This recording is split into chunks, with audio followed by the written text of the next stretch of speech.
Are we starting? We are rolling now on. I hate when you guys do that. You got, the good guys love doing that. What? Like What do we do? easing into the recording. No, we weren't. No, we don't. And then I'm like sitting here with my Fabicinapunum. No, we're not. We're ready, and we're going to give you a proper intro too. Okay. We have a proper intro, but in I this just feel case, like the good we are guys are keeping always that setting first. me up.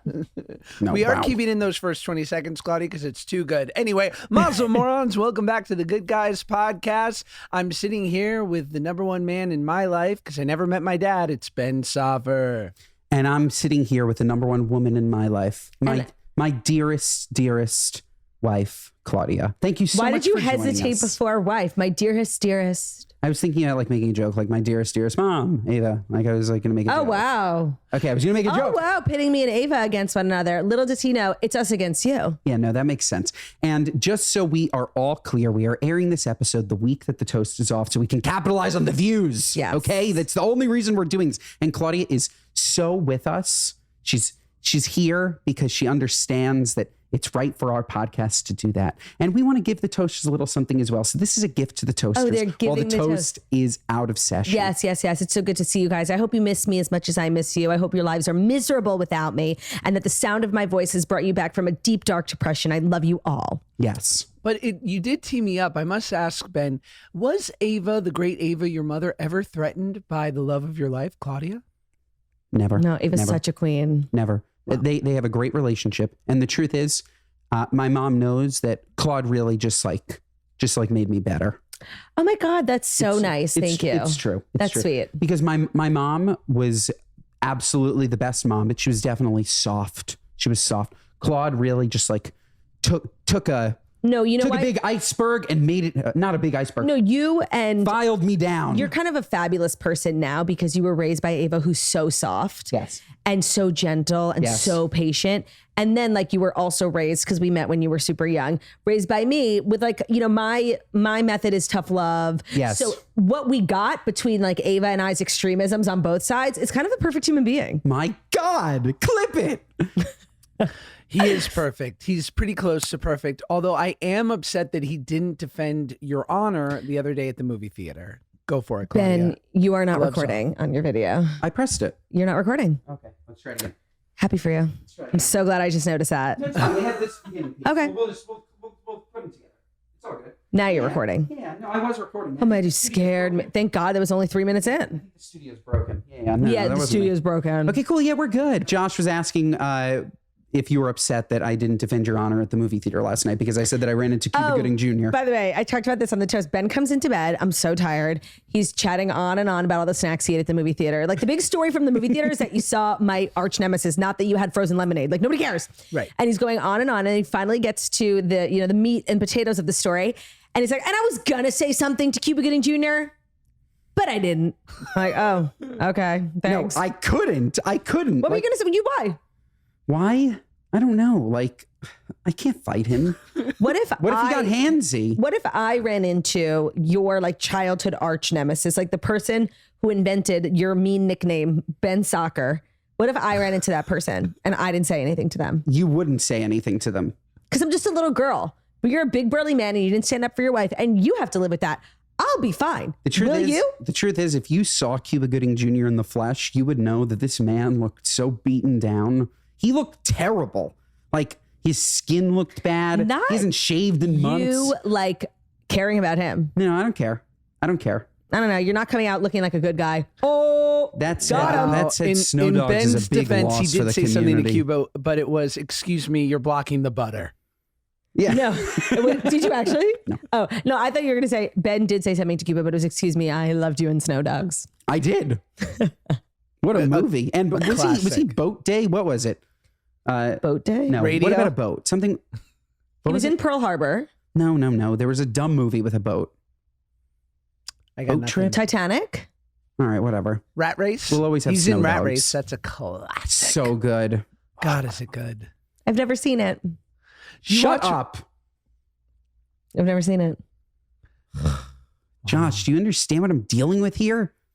Have either of you ever seen Stick It? Of course. It's great. Missy Peregrine. Oh my God, you have seen it. You've Jeff seen everything, Bridges. though. Are you It's- kidding me? It's the Josh, best. why weren't you in that movie? You should have been in that movie. The great Vanessa Lengies is who played my love interest on Turner and Hooch Disney Plus, short-lived, one season. She is in that movie. She's brilliant, and I have to admit, I had an absurd crush on Missy in that movie. Literally same. I talked about it today on the Toast. It is a movie that has carried me through my entire life, especially with the Olympics being on and everything I know about gymnastics I know from that movie. It's not called gymnastics. It's literally the best movie of all time. You know what? I feel we're missing, and this is why, and I have a big revelation here today, guys, which is I think I'm finally ready for a Hallmark movie. I just want to be in one. I like them. Oh, to act in one? Yeah. Let me tell you, first of all, I consume Hallmark movies. I think they're the greatest pieces of Me content too, and dear. media Me of our too. generation. But you know what I've heard? Because someone I know was in one and I had a million questions. Because to me, it's so mysterious, like this universe of like fake movies. And they're not, particularly high budget. But I was like, what was the experience like? And this is a person who has worked on a lot of like TV shows and stuff. And they were like, it is hands down the best gig in the industry. You are treated so well.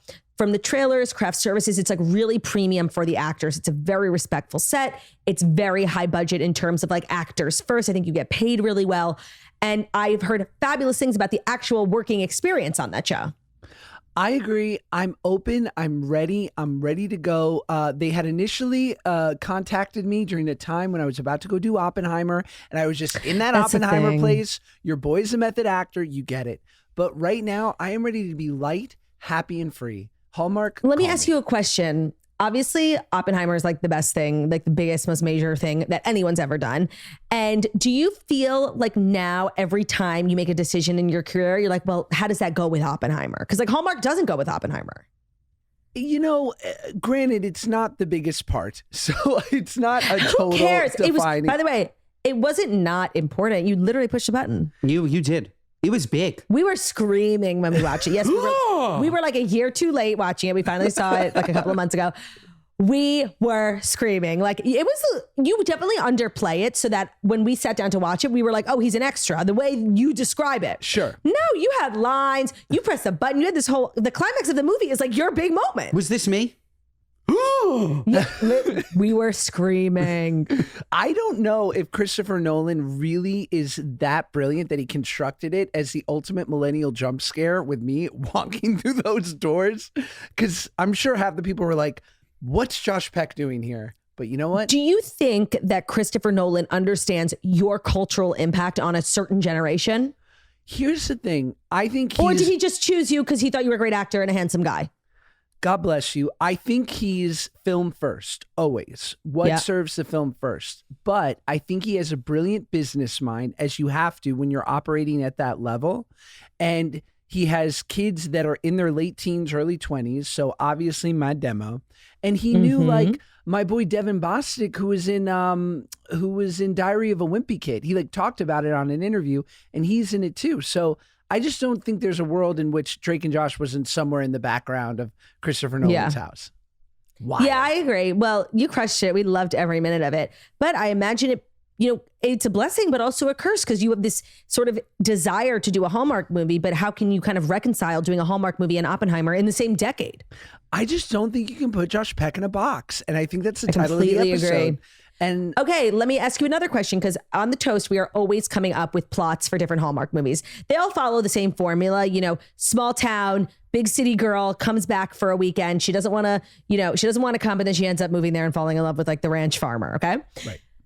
But tell me a little bit about how you see yourself playing is into this good. formula, because you are Jewish and they do have like once a year, like a Jewish one. It's horrible. Like I would never want to be cast in that one. Nobody watches No, it. it's fun. The Hanukkah one that they came out with last year, it was about a latke competition. And by the way, so good.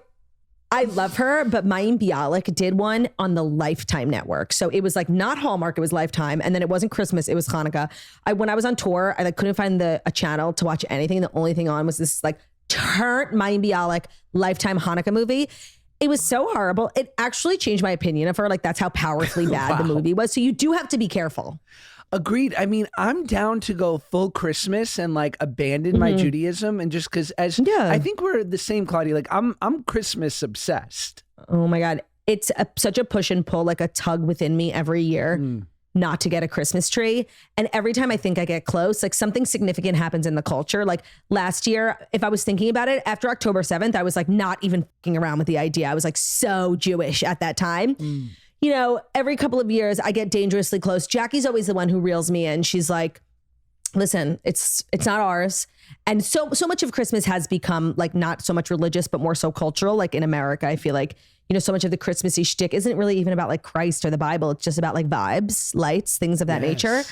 And like, I guess you could have a tree. And, you know, some people, you know, they get a white tree. It's a Hanukkah bush. But like at the end of the day, it's like another religion's thing. Like I'm not about that life. You've stopped doing it, but from the day that we met, Josh, I don't know if you know this, Claudia and her family used to go to the Christmas Spectacular every single year at Radio City. I would go as well. And I think that we, by the end, like saw the significance of the Jesus. Let me tell you. So every year at Radio City, it's the Radio City Rockettes. They do like a Christmas Spectacular starting in, I think, like October. There's like a show every day.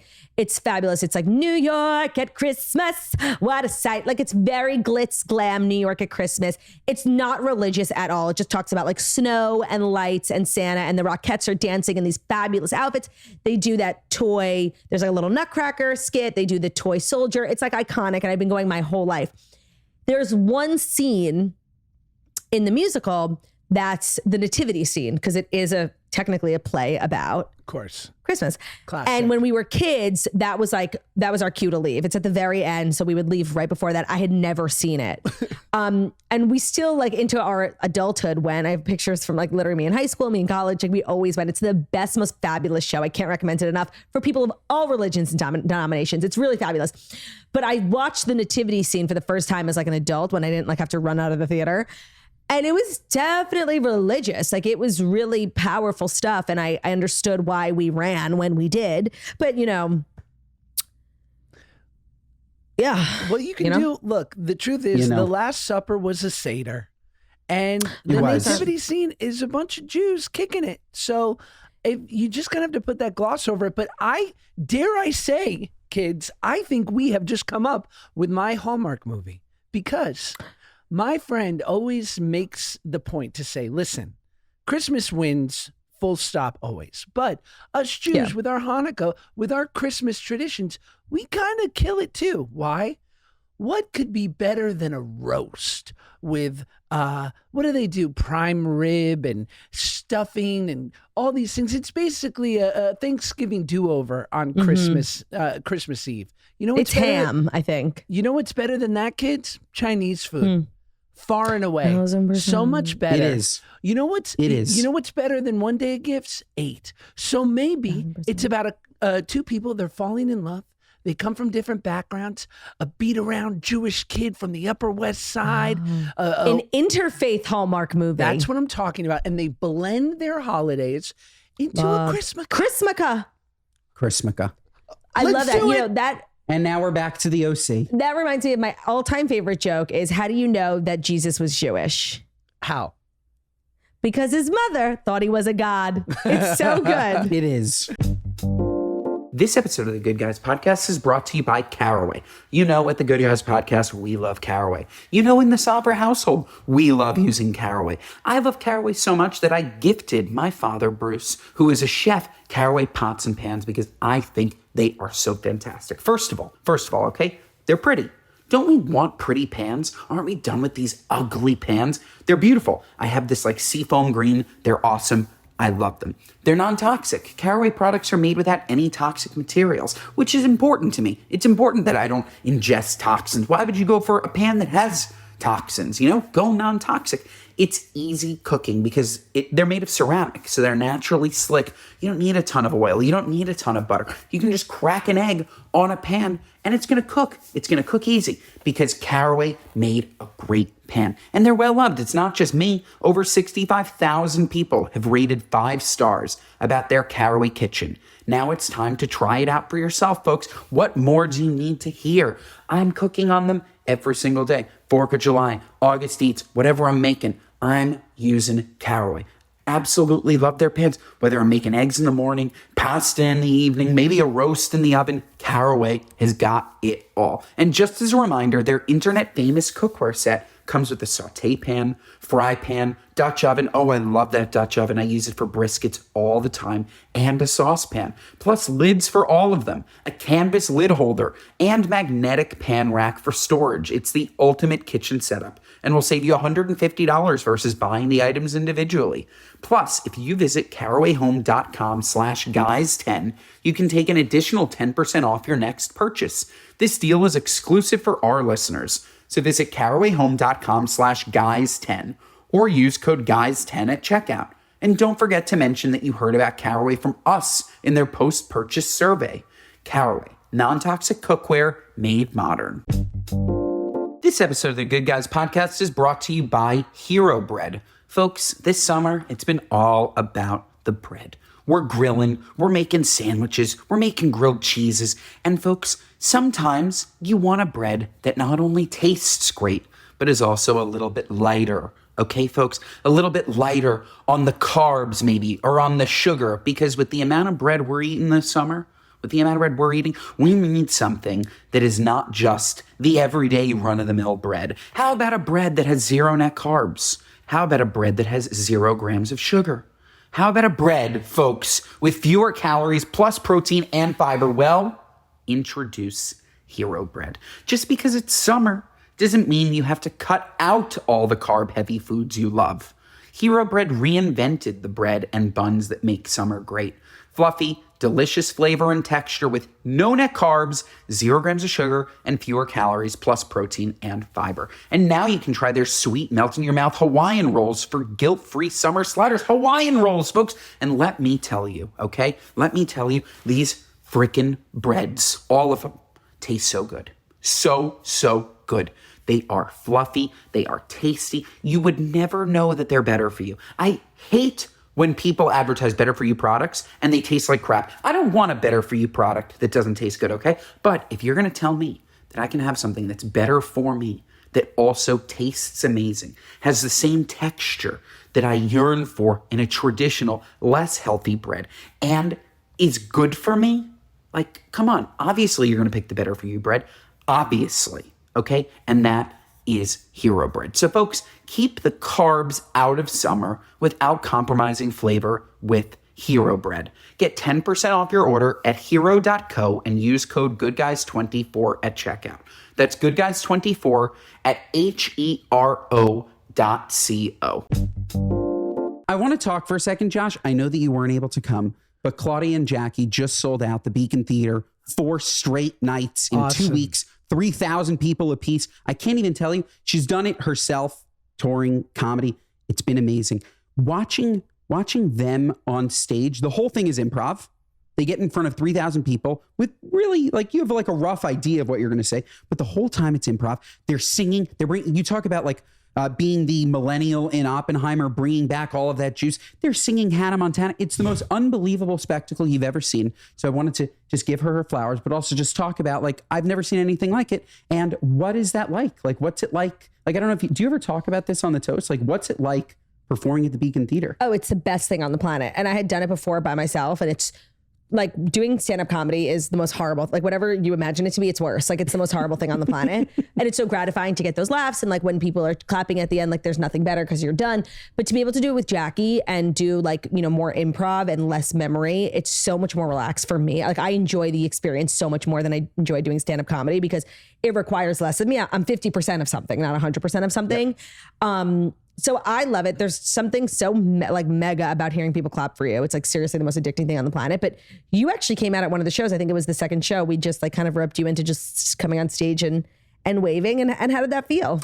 Yeah, they were upset, Josh. We didn't talk about this, but in terms of like the loudometer, you have that at like the Garden.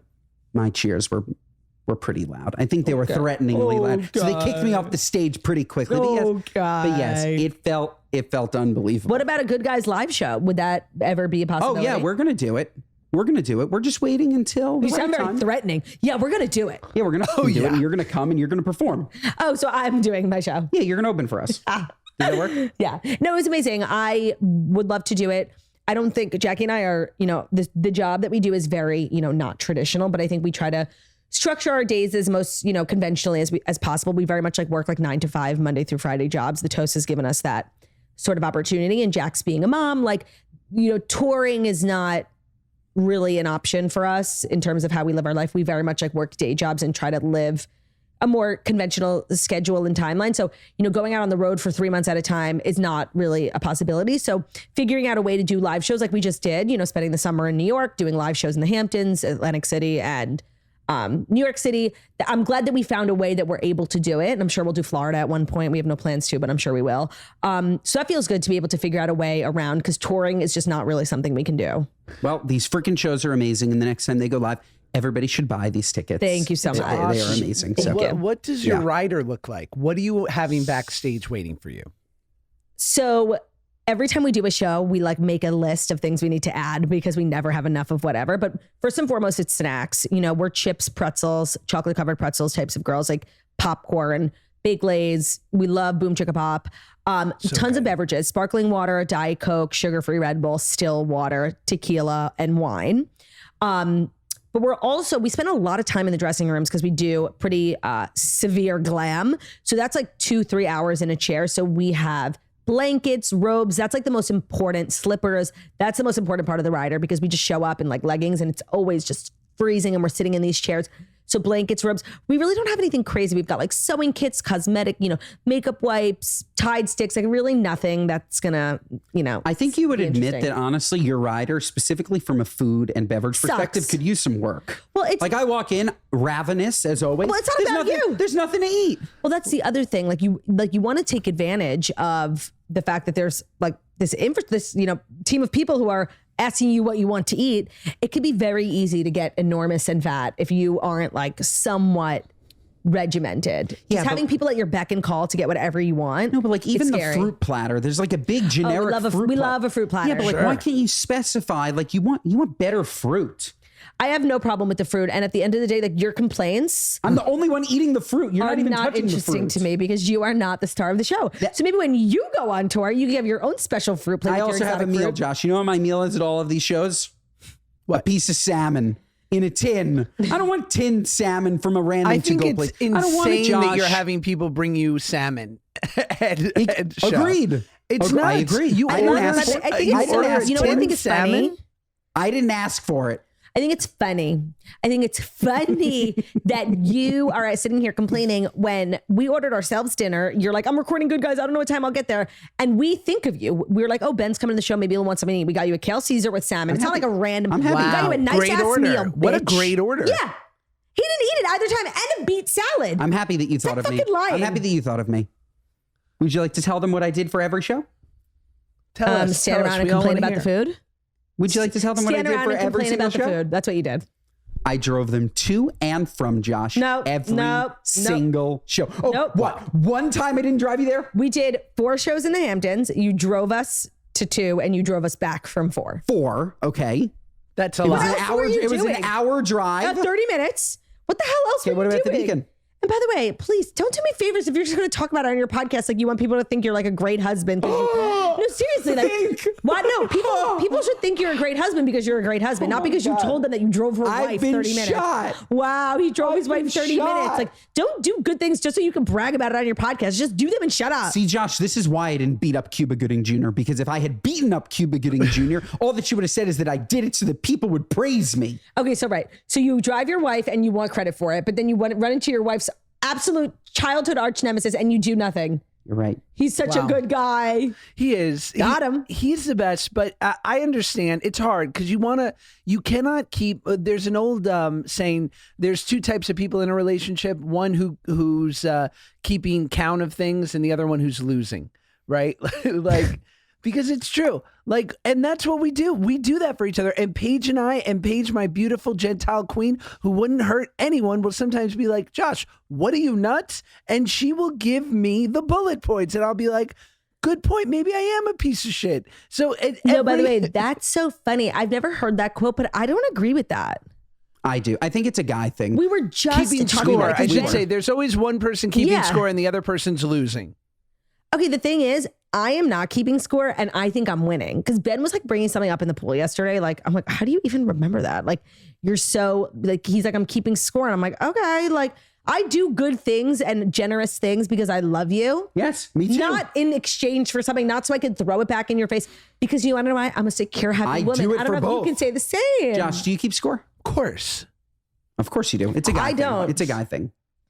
Guys, just remember. I don't know if it's keeping score or we just keep tabs. But That's like, all. instead of, keeping score, like maybe your brain is occupied so much with keeping score that that's why you keep forgetting like all the shit I ask you to do, I understand. Like, oh, I forgot. I don't do enough. I understand. Yeah, I don't do enough. Okay, No, but the good. thing is, and this happens a lot, and I can't even get mad at you because I don't think there's any malintent. But like, if I ask you to do something and you don't do it, like, and it's because you genuinely forgot, right? And it's not like you don't want to help me. It's not like you're evil. You just forgot, and that's totally fine and natural. But you forget all the time. And it's Name like, one thing. maybe if you weren't so busy keeping score, you What would did I have forget? more storage in your brain to remember to go to UPS. I feel like every time I come home, and I'm Go like, to UPS. Where- Ben, it's an example. Ben, it's an example. No, so I asked for an example. Wow.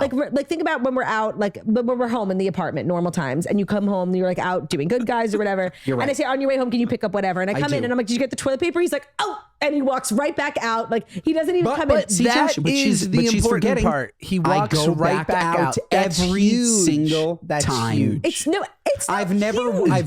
The bar is so low. The bar is in hell for you guys. I've never once not actually gotten it. Occasionally, I will have forgotten Every time. to get the toilet paper on the way home, but I will go out to get it so that we can wipe our beautiful buttocks. I know that if I want Ben to bring something home, like I'll text him, let's say he's coming home at 5, I'll text him at 3, like, hey, on your way home, can you pick up toilet paper? And he's always, of course. I know it's not coming. But if it's something that I really need, I will track his location, and at like 4:47 when you're actually leaving, I'll say, reminder, toilet paper. It's like all the effort I put into reminding you, I should just go and get my own fucking toilet paper. You're right. I'm a shit mule. I'm a shit mule. Cool. Another title, Shit Mule. Good to know. Shit mule. Ben is my mule for sure. But, I will say I love being married for a million reasons. I love you, of course, but I'm also a person who like deeply needs companionship. Like I don't like being alone. I'm not like inherently like crazy independent. And another reason like I love marriage, one that doesn't get talked about enough as a woman in a heterosexual marriage, is like the lifting. And like I have not carried my own bags through an airport in 10 years. Oh, I know. It's the Ben's most told us. Josh, you have to see it.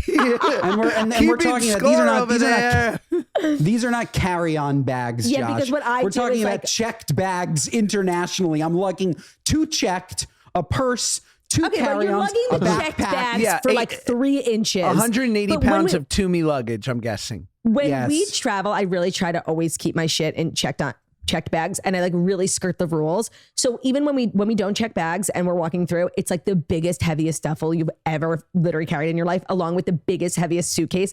I really like push to the limits, and I know that I can do that because I have a mule. And when I'm traveling by myself, which is very rare, like I'm bringing one thing and I'm checking it.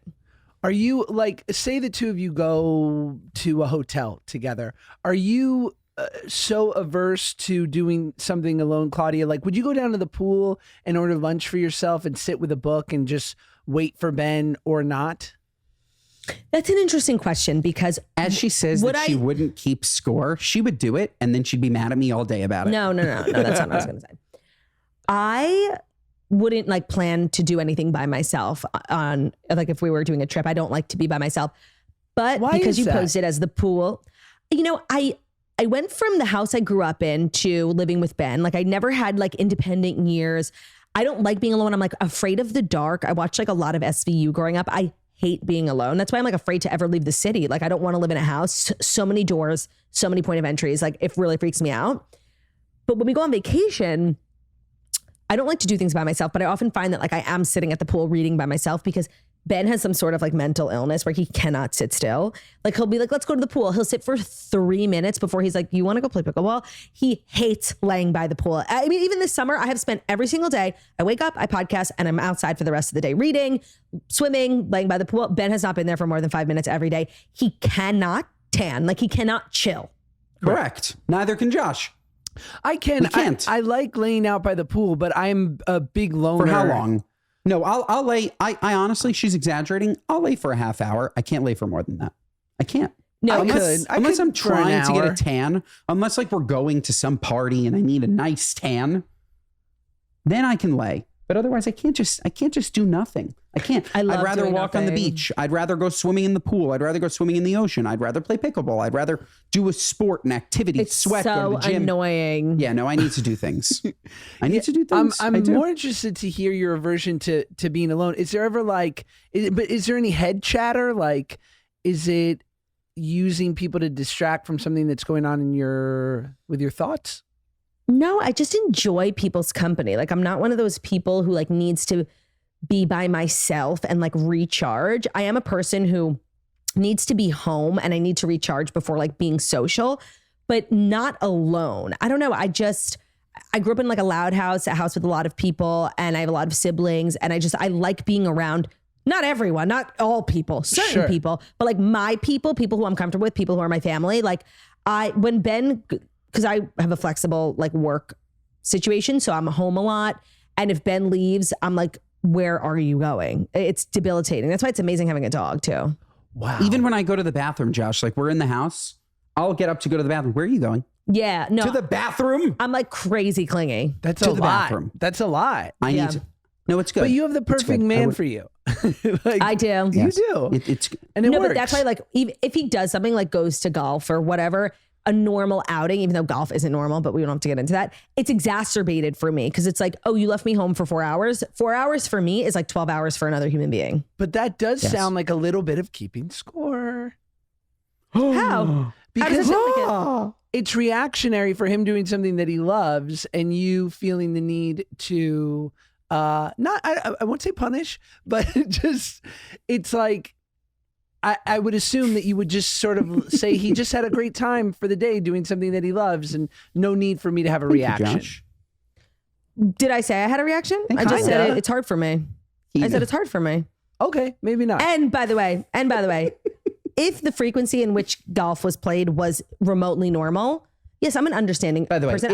it's be really quiet. normal. I have my own hobbies as well. Like I understand I'm not an unreasonable person. And if he gives me like a decent amount of a notice being like, hey, Sunday, I'm out. I'll wake up at 6 a.m. and I'll be back at dark. If I get a reasonable amount of time in terms of notice, and also this is happening once a month, not twice a week, I'm very reasonable. But at what point is it not keeping score if he's being unreasonable? Now Twice you a put yourself, week. now you're a mediator. So now at what point am I allowed to be upset? I think that's valid. First of all, allow me to validate your feelings. Here, validating. Thank you. I think there's probably a middle ground somewhere in there. I think there's a Agreed. healthy middle There ground is middle where you can ground. both be happy and not feel overly stressed and yeah, a full day. And so like- I'm not keeping score. Scorish, scorish. Take it back. I'm not keeping score. Fine, I'm not. take it back. When did I God. keep score? Josh, take it back. I know what you look like. There's certain things, and me and my buddy talk about this all the time. I mean, we never talk about this page. I don't talk about you and I with other people. But like, I am a very active dad. I love it. And I also, besides the fact that I love it, I also know that I always feel a little bit like I'm on borrowed time because the nature of my business is like I could have to go in a week Right. and be gone for like, and it's just an unfair, the kind of, at least to my kids, of like what my job would require of me. Like I could literally be gone before they wake up and back after they go to bed. So like, it's not that hard for me. I would say 28 days out of 30 of the month, I wake up with Max and Shy at 6 a.m. And Right. I make them breakfast. We hang out. We watch Arthur. We do our things. Paige usually will wake up around 7:30. And it's like my pleasure. Like it's no Yeah. big deal. But I know that like I need to leave for a couple hours and like 2 hours to like work out. Like if I can go get a workout and a schwitz at Equinox every day, I'm a better Josh. Like, Well, of course, that's the thing. It's like, it appears that's like it's selfish, right? Like you're leaving for hours to go do these things. But at the end of the day, it's like that's you becoming a better version of yourself for your kids. So it's like rising tides will raise all ships because you're more capable if you are carving out time for yourself. yeah. And also like Paige is just like, it's easier for me to wake up early and it's easier for her to like hang out and not be as worried Yeah. about getting her workout in. No, on some certain people, days. if it's like it's a difference of 2 hours of sleep, like can really destroy them. And for some people, it doesn't affect them as much. Yeah, it's interesting how you sort of find, I don't know, I think so many men are bummers. There's just so many guys in my life that are just like kind of checked out dads and honestly like checked out husbands. They're just. So I have a question. Yeah. We were talking about this recently. How do you stay friends with somebody like that?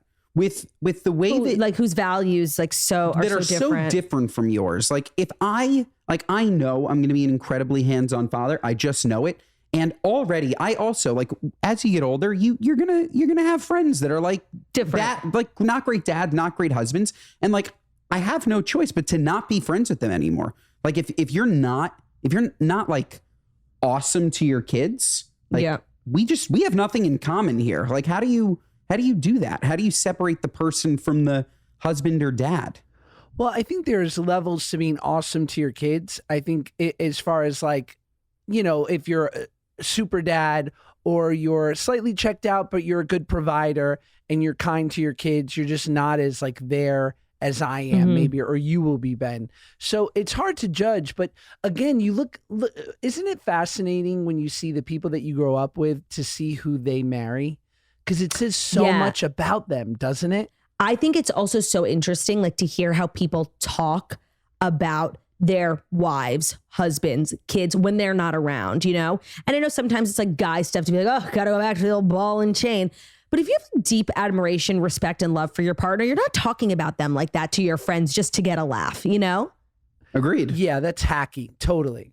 It is. It's like, I find it so interesting to see how people talk. And I think for the most part, Ben, you have really, really great friends who are like really good husbands, and the few of them that are dads like are on their way to being great dads. But I just think it's really interesting, especially like in male groups, to hear how they talk about their partners and just like the concept of being a husband. No, and I won't call them out, but like we've had podcast guests. I think it's like a big thing in podcasts. Like they'll come on and like they'll make jokes. Their shtick is about like their wife and their family. And like, yeah, I agree. So hacky, as Josh put it. You know, we saw John Mulaney over the weekend, and a lot of his shtick was family. About he has a 2.5-year-old and he's newly married, and so it was a lot about wife, kid, family, in-laws, and it was so funny. And not once did it cross the line of being disrespectful. Like he really was able. You can be funny without being mean, and I think as a man, when you're talking about like wife and kids, it's so easy. Like the more common route is like, oh, fucking bitch. Like it's kind of it's a pretty typical brand of comedy. And so for him to do it, he's at the top of his game. He could really say whatever he wants. For him to, like, my takeaway from that was like, wow, John Mulaney's so funny, but he's also such an involved partner and respectful husband. Like that was my takeaway. That's talent, in my opinion. Like to not throw everyone you love under the bus for a laugh, but still be funny. I want to stay on John Mulaney for a second because I was a fan. Now I'm like a super fan. Yeah. I thought he did like the funniest 70 minutes.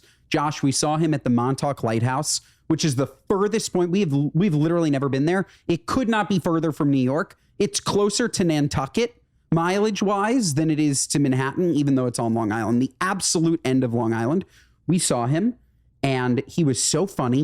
That one bit, can you recall it better than me about the ISIS interrogator? It was so funny. I feel like Josh would love it. I will. But you, by the way, you do this thing where like whenever we go to a comedy event, you for days are retelling people's like jokes and bits, and it never ever translates because you can't. Like the whole thing about John Mulaney is like he has great stories, but it's how he tells them.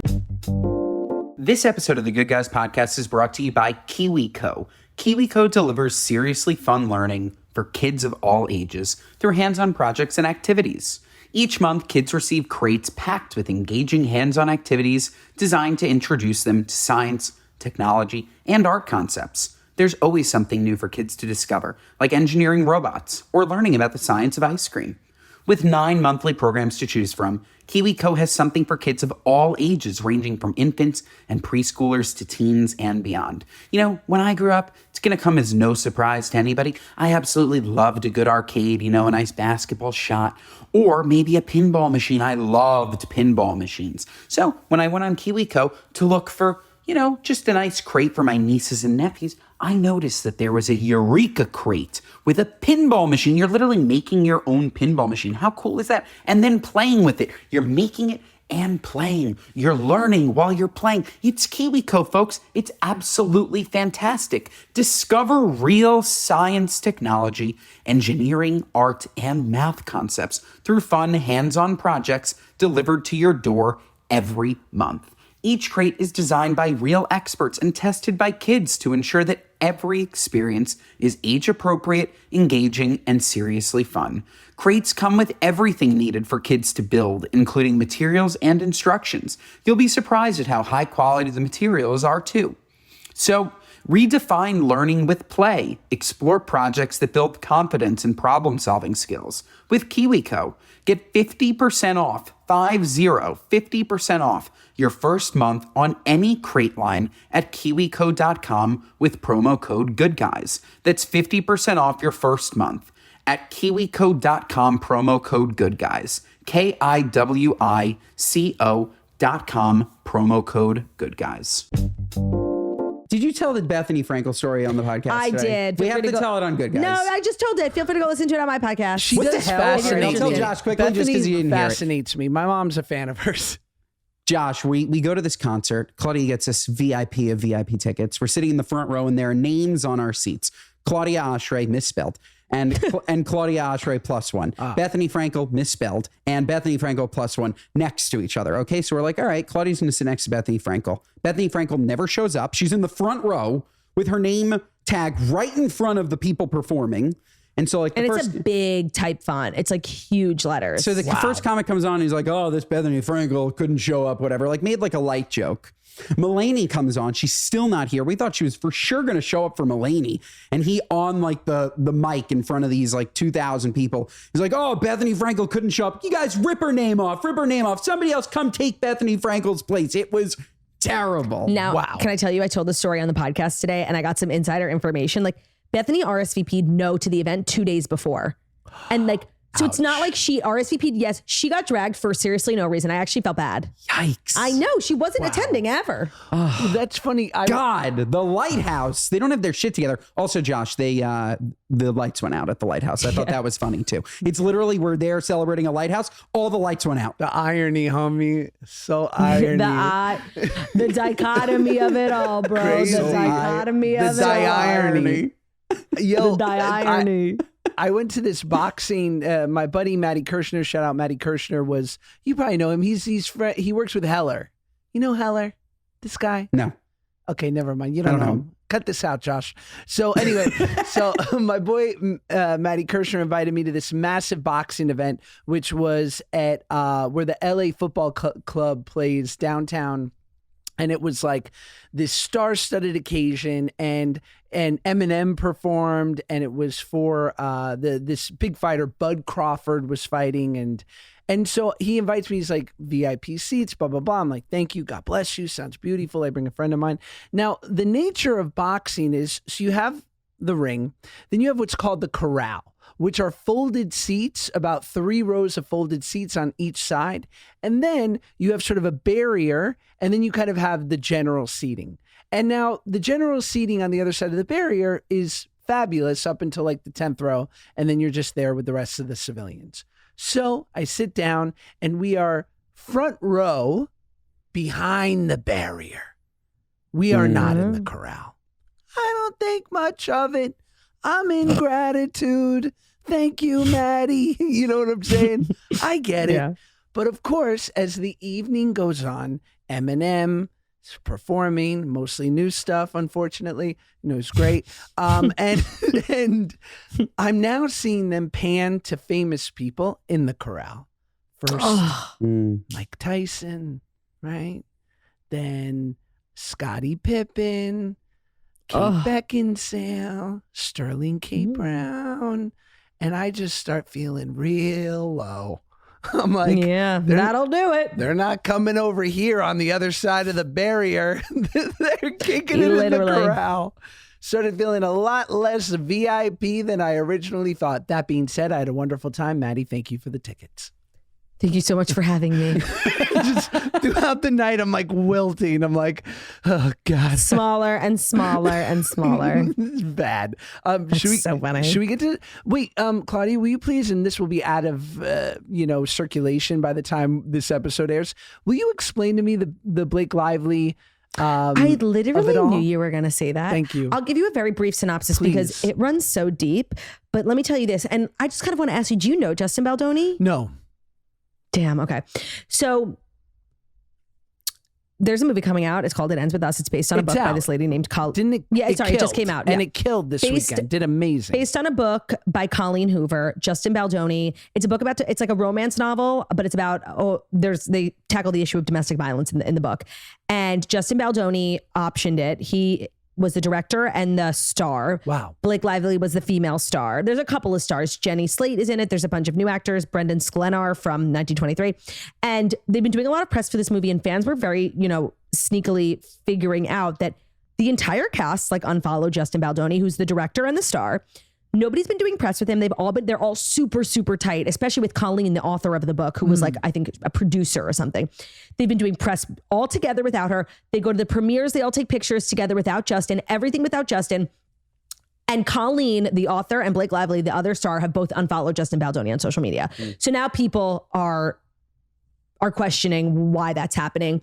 And there are two schools of thoughts. People who are pro Justin Baldoni are basically saying, Blake Lively took over this movie. She acted like she was the director. Her and Ryan Reynolds steamrolled the whole thing. He was rewriting scenes. They came in and just, sidelined Justin Baldoni. And the other people are saying Justin Baldoni created a really toxic, abusive environment. He is not a woman. This is a woman's story. This was a book that was read by millions of women. It's about an issue that affects women. And he put himself at the center of it and was mean to everyone.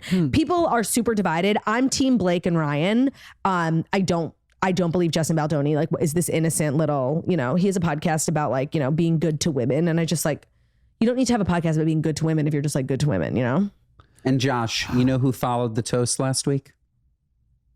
Ryan Reynolds. Wow. And I just want to say, I have not let that impact my opinion on the saga. I'm saying that completely honestly. Do you do haven't, Mint but Mobile I ad loved reads? Deadpool. What'd you say? Do you do Mint Mobile ad reads? No, I don't. Oh, we do. Well, sorry, Yeah, sorry yeah. for you. Ring. Yeah, we do. Hello, we do. Mint Mobile.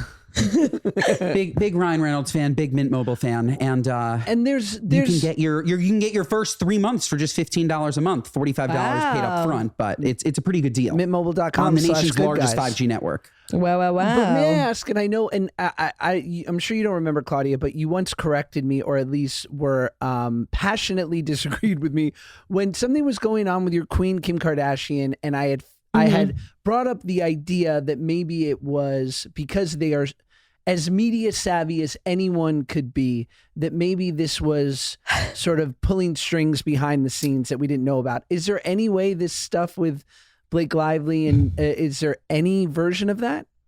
There is always a possibility, because at the end of the day, net, this has been amazing press for the movie. All this intrigue as to what's going on with the cast. It crushed.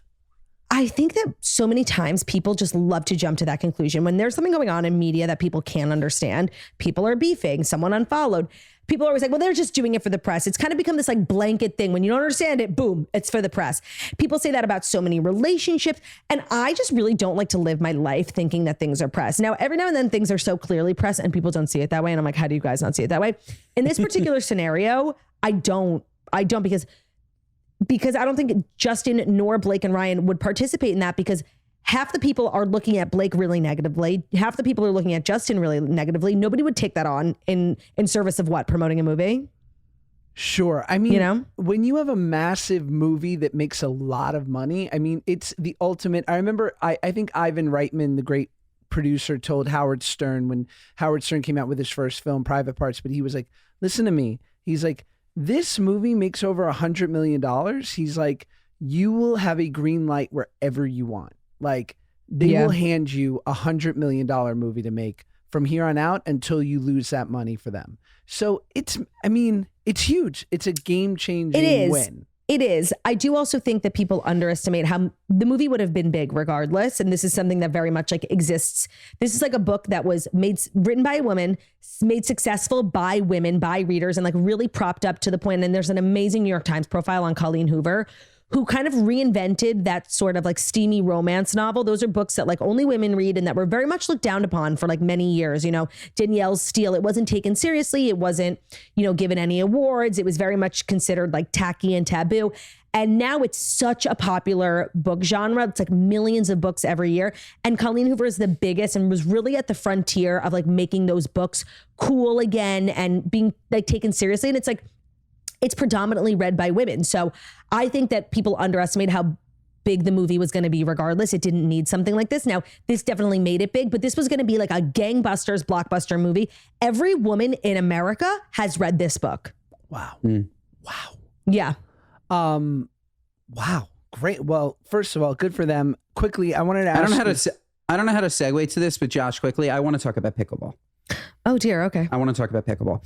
Claudia and I play a lot of pickleball, Josh, and clearly it caught the attention of one Simu Liu. Oh, sure. Because we played pickleball with Simu this weekend. We did, not because he heard we were great, but because we have a mutual friend. Like that was a misleading intro. But we did catch the attention of Simu Liu. No, we didn't. I don't know who that is. Simu Liu? No. He's an amazing actor. He's in one of the I'm not familiar with like the DC Marvel. He's in a Marvel movie. I believe he's a Transformer, an Avenger. Yeah, he's a wonderful Asian American actor. I'm shocked that you don't know Simu. That's the only reason I brought it up. I know him from Selling Sunset. Real ones know him from Selling Sunset. He's in the Barbie movie. He's Ken. Okay, gotcha. Whatever. It's kind of a what are you nuts for me. I play a decent amount of pickleball. We play a decent amount of pickleball. Claudia typically beats me.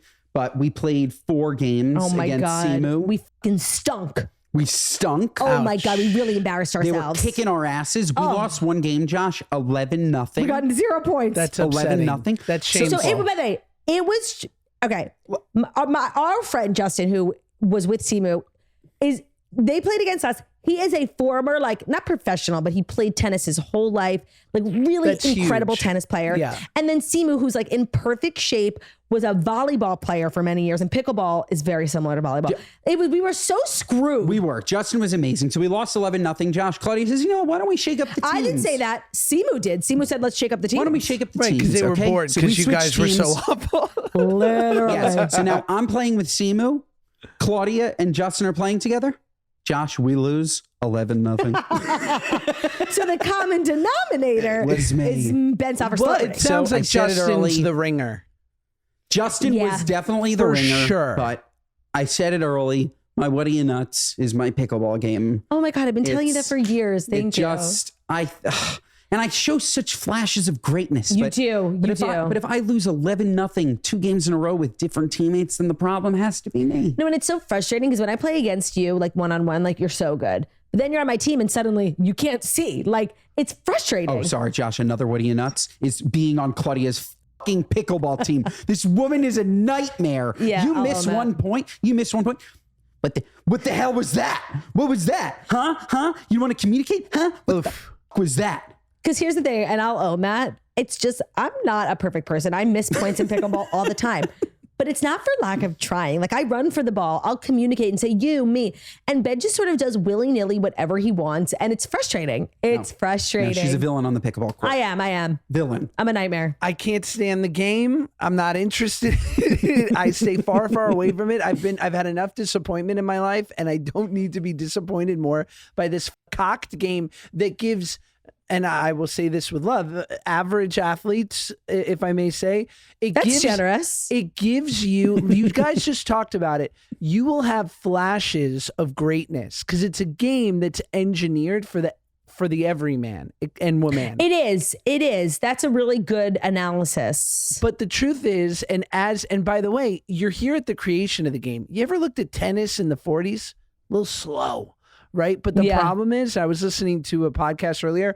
Podcast is getting so elite so quickly that the barrier of entry for pickleball is an average. Yeah. It's over. It's like only exists with what you guys did, and then it will be at such an elite level, like it'll be like playing with LeBron James, like a pickup game. Yeah. It won't make sense. That's true. I like that. You know, Jimmy Kimmel just turned down hosting the 2025 Oscars. He said it was just too much. And Yeah, of course. Claudia, as someone who will probably host the Oscars one day, what do you think of that? I agree. It's a thankless job. Like, even if you try your best and do your, the best you could possibly do, people are going to hate it anyway. It's like, seriously, I can't imagine why anyone would want that job. Like, obviously it sounds glitzy and glamorous, but it's so much work. It's so much scrutiny. It's like, even nobody ever likes the host, even when the host does nothing. Like, it's just a terrible job. I would never. And if I'm Jimmy Kimmel, I have a date. Like, Jimmy Kimmel has everything a person in Hollywood could ever want. Like, he doesn't need this grief. And was this what your boy Joe Coy hosted last year? He did the Golden Globes. Got it. Yikes, Okay. yeah. Yeah, but it's Josh's friend, so.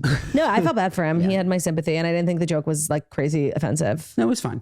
It was just like not funny. I'm just, and you're right. If you're already really famous, no need to do it. Thankless job. That's why it was such a great moment for Joe Coy, because he's not at that level. And if he had done a fine job, it would have been great for him. It's like, it's so great when somebody gets the job that can be elevated by it. Like, Jimmy Kimmel couldn't possibly get any more famous. He's up our asses all the time. Like, someone like Joe Coy that's such a fabulous platform and opportunity for them.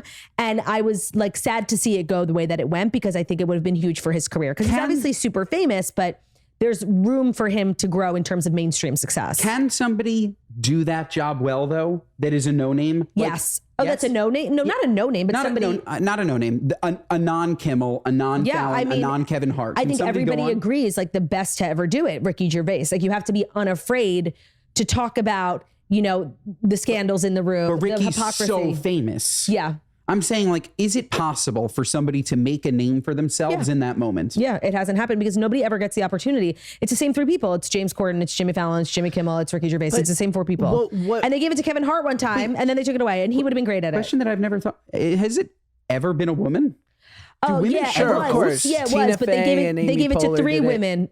Yeah. If they ever give it to a woman, it's like two of them or three of them. It was, remember, Amy Schumer. She did it with like three other people. Wanda Sykes. Yeah.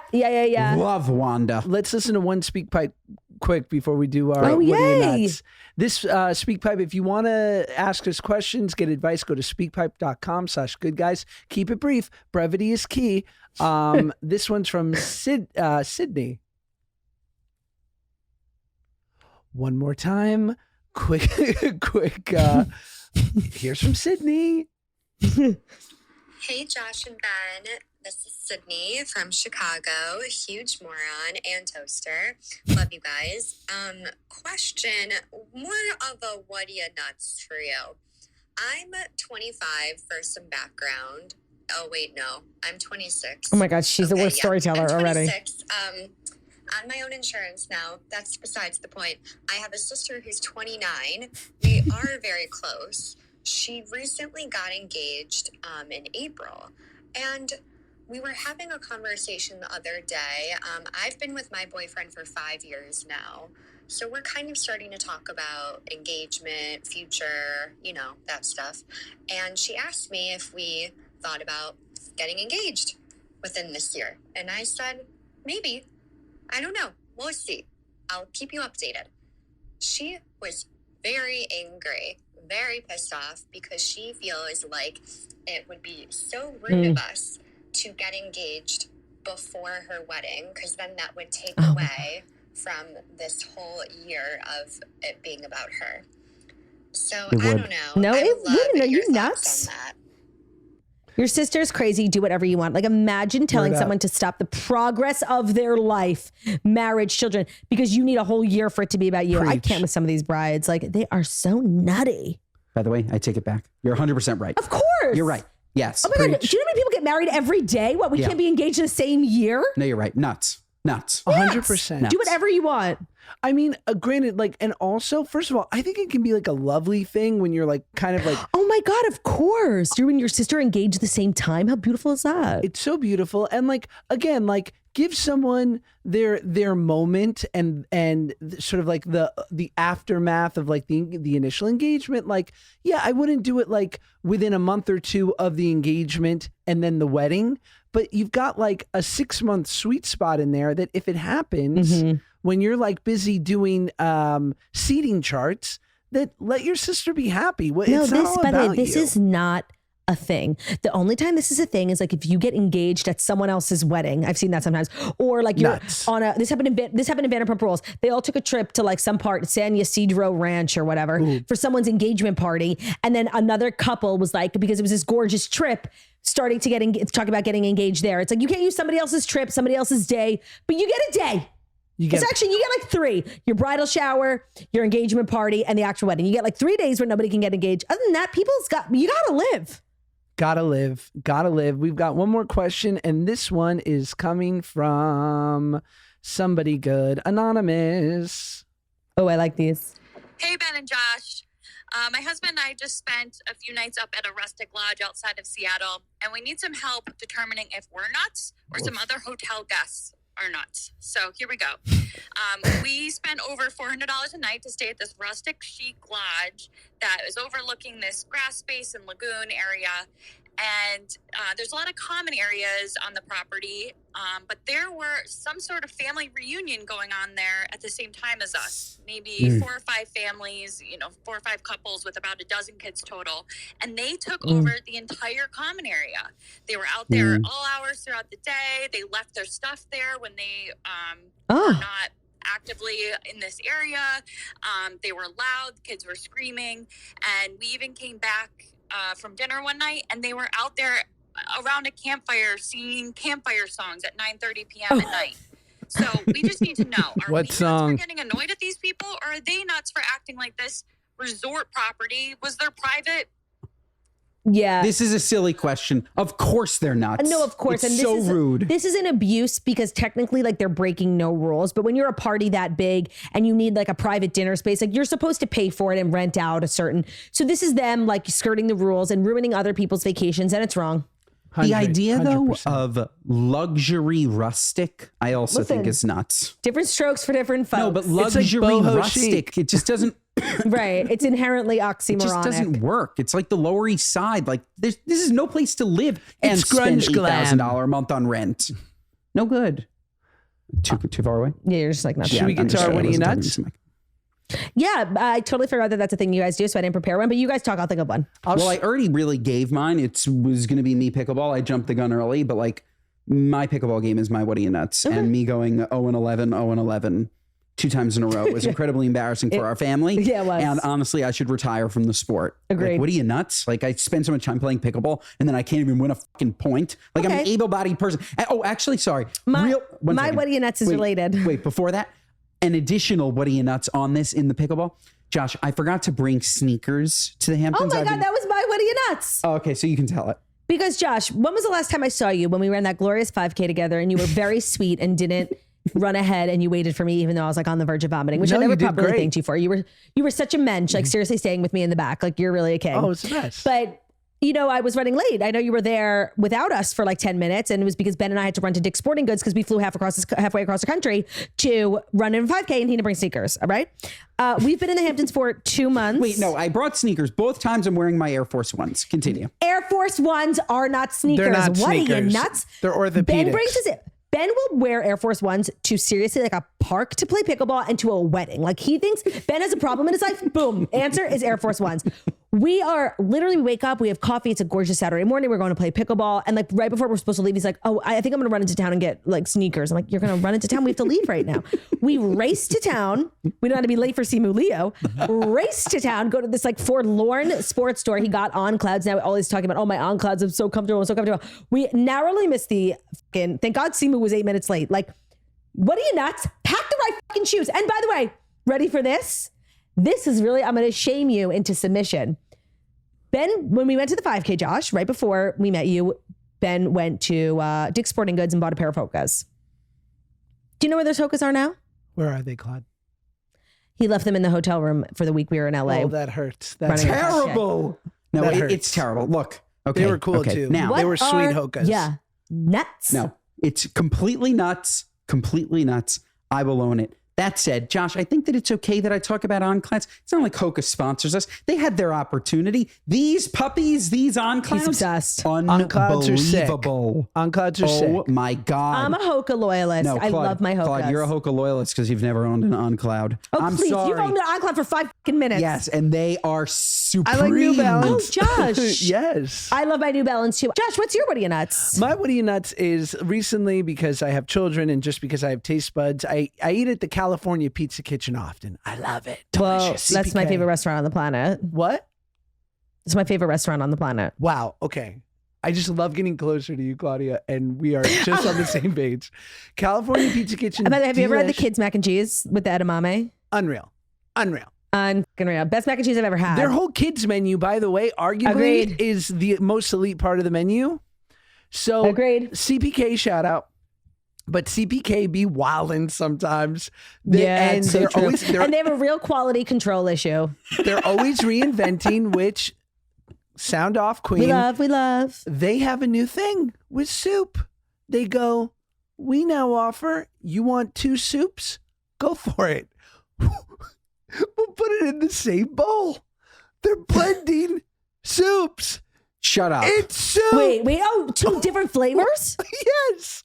What are you, nuts? This isn't There's like no divider. No, this isn't like here's some penne and here's a different pasta. That's really nutty. It's soup.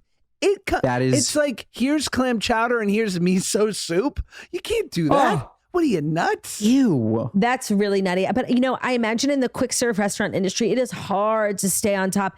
It is. I mean, all the CPKs in New York City have gone out of business. There's not one in the city anymore. So they've kind of been like a flailing chain for many years. And maybe this is their attempt at relevancy, but it ain't going to work. I mean, imagine half split pea, half French onion. What are you, nuts? Oof. Nuts. I love saying that. Nuts. It's the best. so good. Buy the Merch at goodguys.net. Merch it up. No, it's sold out. Merch did okay. Not sold out. Yeah, it's sold out. We sold like 9 million t-shirts. We sold out the Beacon green room. Sandwich shop. We sold out. We sold out the Beacon lobby. Yeah, you guys sold at the Beacon concession stand. Take us home, Ben. Well, folks, that is our show. Claudia, thank you so much for joining us. I It's love always you. Thank such you, a Claudia. pleasure to have you on. This episode is a five stars. Otherwise, what are you, nuts? Listen to us on Apple, Spotify, or wherever you get your podcasts. Watch us on Josh's YouTube. Otherwise, you can't see us having a good time. Claudia and I, we're holding hands. We're looking at each other. We're angry. We're happy. We're having a great time. Josh, we're here. We're socializing. We're having a great time. Just wrap it You up. got to see us. Speaking of seeing us, you got to see us on our Instagram. You got to see us Oh, on our dear. TikTok. Can I leave now? Our TikTok is exploding, folks. You got to find us, share our clips with a friend Mondays and Thursdays. Don't forget about the Thursdays. And Yeah. we'll see you next time.